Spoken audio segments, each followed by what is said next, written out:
بسم الله الرحمن الرحيم.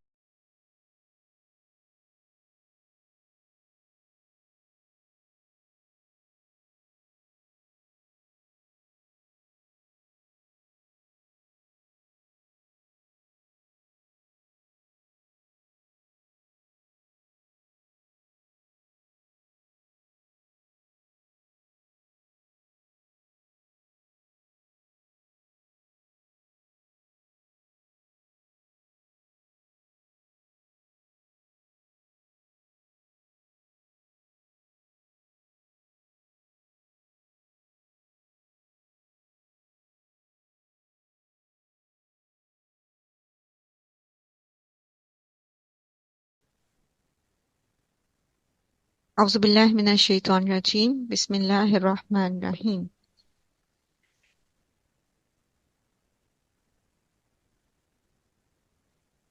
ولو أننا نزلنا عليهم الملائكة وكلهم الموتى وحشرنا عليهم كل شيء قبلا ما كانوا ليؤمنوا إلا أن يشاء الله ولكن أكثرهم يجهلون. اگر ہم فرشتے بھی ان پر نازل کر دیتے اور مردے ان سے باتیں کرتے اور دنیا بھر کی چیزوں کو ہم ان کی آنکھوں کے سامنے جمع کر دیتے تب بھی یہ ایمان لانے والے نہ تھے، الا یہ کہ مشیت الہی یہی ہو کہ وہ ایمان لائیں، مگر اکثر لوگ نادانی کی باتیں کرتے ہیں۔ ابھی ہم بات کر رہے تھے کل کے پارے کے کانٹیکس میں کہ نبی صلی اللہ علیہ وآلہ وسلم نے پورے دلائل ان کے سامنے پیش کیے، اللہ سبحانہ و تعالیٰ کی کونی اور شرعی جو نشانیاں ہیں، آیات جو ہیں وہ ان کے سامنے پیش کی، لیکن چونکہ یہ حق کو صحیح زاویے سے دیکھتے نہیں بلکہ اپنے تعصب اور اپنی خواہش کی آنکھ سے دیکھتے ہیں تو اس لیے انہیں حق سمجھ نہیں آتا، مگر اکثر لوگ نادانی کی باتیں کرتے۔ نادانی کیا ہے کہ حق کو حق نہ ماننا بلکہ اپنے معیار اور اپنے جو فلسفے ہیں یا اپنی جو خواہش نفس ہے یا اپنا جو تعصب ہے اس کی نظر سے حق کو دیکھنا اور اس کا انکار کر دینا۔ اسی لیے ہمیں دعا کرنی چاہیے اللہ تعالیٰ سے جب بھی کوئی معاملہ ایسا آتا ہے جس میں ہمارے سامنے ایک حق بات آ جائے اور ہمارے پہلے سے موجود جو کانسیپٹس ہیں یا جو ہماری اپنی فلسفی آف لائف ہے یا ہماری خواہش نفس جو ہے وہ اس کو ایکسیپٹ نہیں کر رہی تو ہم اللہ تعالیٰ سے ہمیں گڑ گڑا کے دعا کرنی چاہیے، کیا اللہم ارنا الحق حقا وارزقنا اتباعہ، اللہ تعالیٰ آپ ہمیں حق کو حق دکھائیے، یعنی حق ہمارے سامنے واضح ہو جائے، حق کو آپ ہمیں حق کر دکھائیں اور ہمیں اس کی اتباع کرنے کا رزق دیں، یعنی ہم اس کی اتباع بھی کریں، حق نظر تو آ جائے لیکن ایسا نہ ہو کہ ہم اس کو جھٹلا جائیں، ہم اس کی اتباع بھی کریں۔ وَأَرِنَا الْبَاطِلَ بَاطِلًا، اور جو باطل ہے وہ ہمیں باطل ہی نظر آئے، خواہ اس کے لیے لوگ کتنے ہی دلائل دیں، خواہ اس کے پیچھے جو ہے وہ کتنے ہی لمبی چوڑی فیملی ہسٹری ہے، کچھ بھی ہے، لیکن اگر وہ غلط ہے تو ہمیں سمجھ آ جائے کہ وہ غلط ہے۔ برزق نشتنا بہو، اور اللہ تعالیٰ آپ ہمیں اس سے بچنے کی توفیق دیں۔ جب بھی آپ قرآن پڑھنے بیٹھے نا اور آپ پورے دل سے یہ دعا کر کے بیٹھے کہ اللہ تعالیٰ آپ ہمیں اس قرآن کے ذریعے ہدایت عطا کریں، آپ ہمارے سینے اس کے لیے کھول دیجئے، ہمیں حق نظر آئے، ہم باطل سمجھ آ جائے، ہم حق کو فالو کرنے والے ہوں اور ہم باطل سے بچ جانے والے ہوں۔ اس قرآن کو پڑھنے کا ہدایت کا حصول،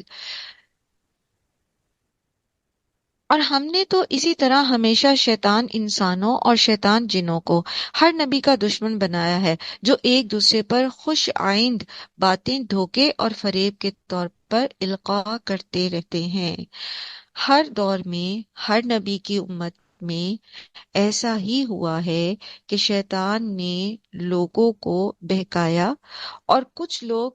بلکہ اکثریت، جیسے آپ قرآن میں پڑھتے ہیں نا، اکثر ان میں سے اکثر لوگ ایسے، تو اکثریت جو ہیں وہ شیطان کے بہکاوے میں آ جاتی ہے۔ پھر ہوتا یہ ہے کہ شیاطین انہیں حق سے دور لے جاتے ہیں، اور یہی تو ابلیس کا ٹارگٹ ہے، لوگوں کو حق بات سے دور کرنا۔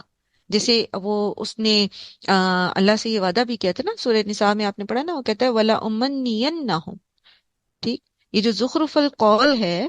خوش آئند باتیں، تو اس سے مراد پھر کیا ہے؟ اس سے مراد وہ جھوٹی تمنائیں بھی ہیں جو شیطان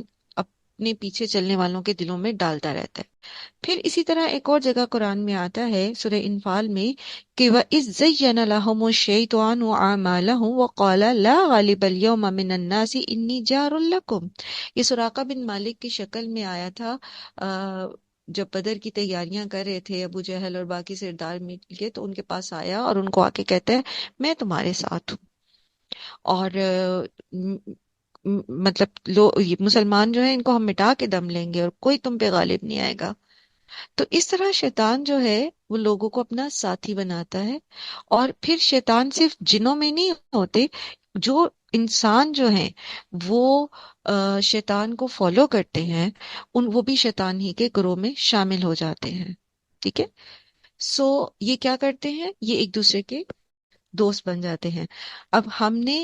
ہمارے دل میں جب کبھی وسوسہ آئے نا، کوئی خیال آئے، کوئی آئیڈیا آئے، تو فوراً سمجھ جانا چاہیے کہ یہ کہاں سے آ رہا ہے۔ اگر تو وہ نیکی کا ہے تو پھر تو اچھی بات ہے، لیکن اگر وہ نیکی کا نہیں ہے، وہ نیکی سے دور کرنے والا ہے، یا ہمارے کسی غلط کام کے اوپر ہمیں شاباشی دے رہا ہے، تو یاد رکھیے وہ شیطان کی طرف سے ہے۔ تو ایسا ہوتا ہے جب حق سامنے آتا ہے تو شیطان ایکٹیو ہو جاتا ہے اور لوگوں کو حق بات سمجھنے نہیں دیتا،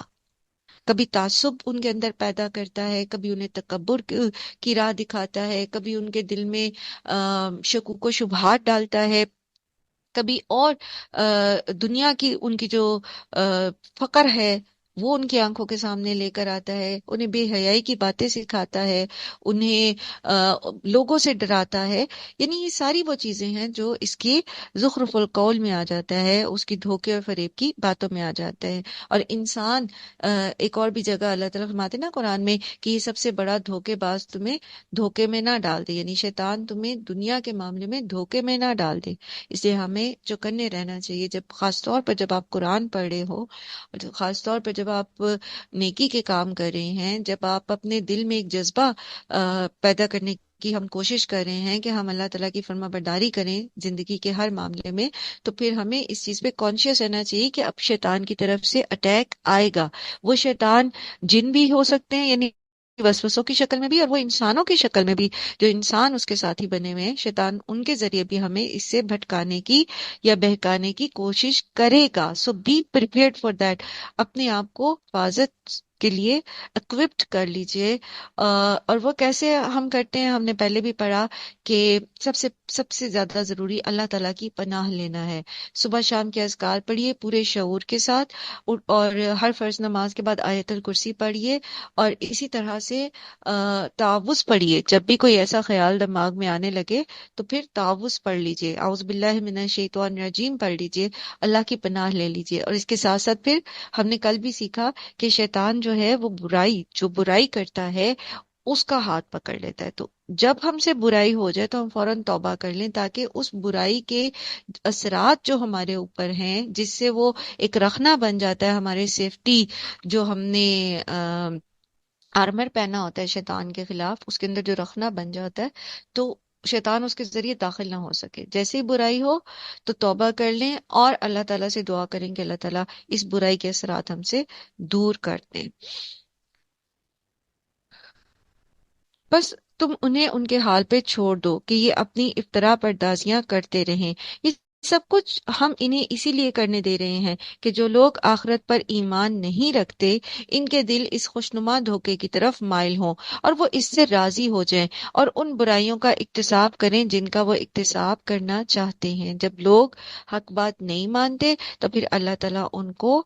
ڈھیل دے دیتے ہیں، اللہ تعالیٰ ان کو چھوڑ دیتے ہیں ان کے حال کے اوپر۔ جیسے ایک اور جگہ آتا ہے نا، فَيُحِلُّ مَا حَرَّمَ اللَّهُ، تو حلال کر لیا انہوں نے جو اللہ نے ان کے لیے حرام کیا تھا۔ تو زُجِّنَ لَهُمْ سُوءُ أَعْمَالِهِمْ، تو ان کے جو برے اعمال ہیں وہ ان کے لیے مزین کر دیے جاتے ہیں، پھر ان کو برائی میں کوئی قباحت نظر ہی نہیں آتی، پھر ان کو لگتا ہے کہ وہ بہت اچھے ہیں، بہت زبردست کام کر رہے ہیں۔ وہ دھوکہ بھی دیتے، رشوت لیتے ہیں، حرام کاری کرتے ہیں، لیکن ان کو لگتا ہے دے آر ویری جینیس، دیکھو انہوں نے فلاں کو کیسے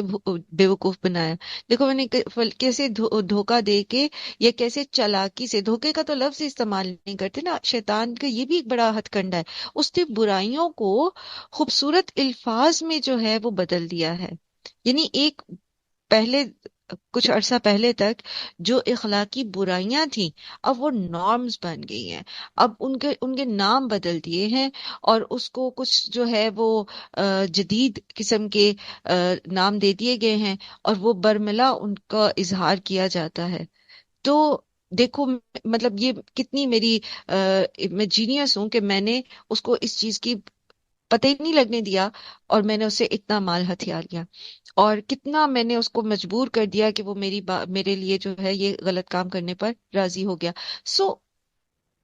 جب انسان برائی کرتا ہے اور کرتا ہی چلا جاتا ہے تو پھر اس کو اپنی برائیوں کے لیے نہ صرف یہ کہ امیون ہو جاتا ہے، بلکہ وہ اس کو اچھی لگنے لگتی ہے۔ اس کی مثال میں نے آپ کو پہلے بھی ایک مرتبہ دی تھی کہ جب ہم شیطان کو آنے دیتے نا اندر، شیطان جو ہے نا یہ کیا کرتا ہے، الذی یوسوس فی صدور الناس، لوگوں کے سینے میں وسوسہ ڈالتا ہے۔ آپ کا جو سینہ ہے نا اس کے اندر دل ہے، ایمان دل کے اندر ہوتا ہے، ٹھیک ہے؟ اب آپ تھوڑا سا امیجن کریں، آپ کا ریب کیج ہوتا ہے نا، پسلیاں ہوتی ہیں، اس کے اندر دل ہوتا ہے۔ شیطان دل میں وسوسہ نہیں ڈالتا، شیطان سینے میں وسوسہ ڈالتا ہے، ٹھیک ہے؟ دل میں وہ داخل نہیں ہو سکتا جب تک ہم اس کو اجازت نہ دیں۔ بالکل ایسے ہی جیسے کوئی آپ کے مین گیٹ کے اوپر نوک کرتا ہے تو وہ آپ کے گھر کے اندر، آپ کے لاؤنج میں، آپ کے ڈرائنگ روم میں آ نہیں سکتا انٹل انلیس کہ آپ اس کے لیے وہ مین گیٹ کھول نہ دیں۔ اب ہوتا یہ ہے کہ جب ہم شیطان کی اس نوک کے اوپر وہ مین گیٹ کھول دیتے ہیں، وہ بات مان لیتے ہیں اس کی، کوئی ایک برائی، کوئی چھوٹی، کوئی مکروہات، کوئی ایسی چیزیں، کوئی لغو، کوئی لہو، تو اب وہ اندر آ جاتا ہے۔ ونس وہ اندر آ جاتا ہے نا تو وہ دل تک ایکسس، آپ کا لاؤنج ہے جو آپ کا گھر کا اندرونی حصہ ہے، اس کی وہاں تک ایکسس ہو جاتی ہے، وہ اندر آ جاتا ہے۔ اب جب وہ وہاں آ گیا، یا تو یہ ہے کہ آپ تعوذ پڑھیں، آپ توبہ کریں، آپ اپنے اوپر اپنے آپ کو کوئی صدقہ دیں، کوئی پنلٹی ڈالیں، کوئی عبادت میں اضافہ کریں، کچھ اس طرح سے کریں کہ اس کو آپ دھکے دے کے باہر نکال دیں، تب تو ٹھیک ہے۔ لیکن اگر ہم یہ نہیں کرتے، اب کیا ہوگا، وہ ہمارے اندر بیٹھ جائے گا۔ جب وہ ہمارے اندر رہنا شروع ہوگا تو پھر کیا کرے گا، جیسے نبی صلی اللہ علیہ وسلم نے فرمایا نا کہ شیطان تمہارے جسم میں خون کی طرح دوڑتا ہے، تو پھر کیا ہوگا کہ وہ ہماری سوچ کو بدلنا شروع کر دے گا، ہمارے ویژن کو بدلنا شروع کر دے گا۔ ہمیں جو چیز پہلے اچھی لگتی تھی اب وہ اس کو بدل دے گا، یعنی ہماری اچھائی اور برائی کے معیار کو چینج کر دے گا، اور ایسا وہ گریجولی کرتا ہے، آہستہ آہستہ آہستہ۔ اس میں پھر جو شیاطین انسان ہوتے ہیں وہ ساتھ اس کے شامل ہو جاتے ہیں۔ مثلا آپ بہت اچھے ہوتے ہو، آپ بہت اچھے ہوتے ہو، آپ 5 وقت کی نماز پڑھتے ہوتے ہو، آپ پردہ بھی کرتے ہو، آپ سارا کچھ کرتے ہو، پھر آپ یونیورسٹی جاتے ہو، آپ یونیورسٹی جاتے ہو تو کوئی ایسی بات ہو گئی جس سے یہ آپ کے اندر آ گیا، آپ نے اس کے لیے دروازہ کھول دیا۔ اب کیا ہے، جو یہ آپ کے ویژن پہ اثر کرے گا، اور آپ کو ایسے لوگوں کی دوستی میں بٹھائے گا جو اس کے ویژن کے ہوں گے، شیطان کے۔ تو وہ شیاطین جن اور شیاطین انسان مل کر اچھے خاصے انسان کو جو ہے وہ اندھا بہرا کر دیتے ہیں، اور اس کو اس کی برائیاں بھی اچھی دکھنے لگتی ہیں۔ کیوں؟ کیونکہ اس کا ویژن ہی چینج ہو جاتا ہے۔ تو جس کو اپنی برائیاں اچھی لگ رہی ہوں، جس کو اپنے اعمال اچھے لگ رہے ہوں، وہ اس کو بدلنے کا سوچے گا ہی نہیں۔ اعمال کو بدلنے کا تو وہی سوچتا ہے نا جس کو وہ عمل برا لگتا ہو، یا جو اس سے کراہت کرتا ہو۔ تو جس کو اس سے کراہت ہی نہیں آ رہی اس عمل سے، تو اس کو کیسے بدلے گا؟ اور یہی ہوتا ہے پھر کہ ان کے دل جو ہیں وہ اس دھوکے کی طرف مائل ہو جاتے ہیں، اور وہ اس بات میں راضی ہو جاتے ہیں، اور پھر اللہ تعالیٰ ان کو ڈھیل دے دیتے ہیں، اور پھر جو بھی وہ کرنا چاہیں اپنے لیے آخرت کی تباہی کا انتظام وہ کرتے چلے جاتے ہیں۔ پھر جب حال یہ ہے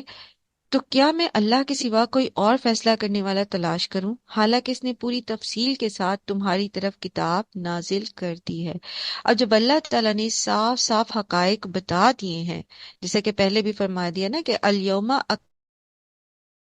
لکم دینکم، تو جب اللہ تعالیٰ نے ہر چیز، حق کو بیان کر دیا، باطل کو بھی بیان کر دیا، ہر چیز الگ الگ کر کے دکھا دی، اور پھر ایز اے ڈاکیومنٹ قرآن ہمارے بیچ میں نازل کر دیا، جو فرقان ہے، جو صحیح اور غلط کی کو الگ الگ کر کے دکھا دیتا ہے،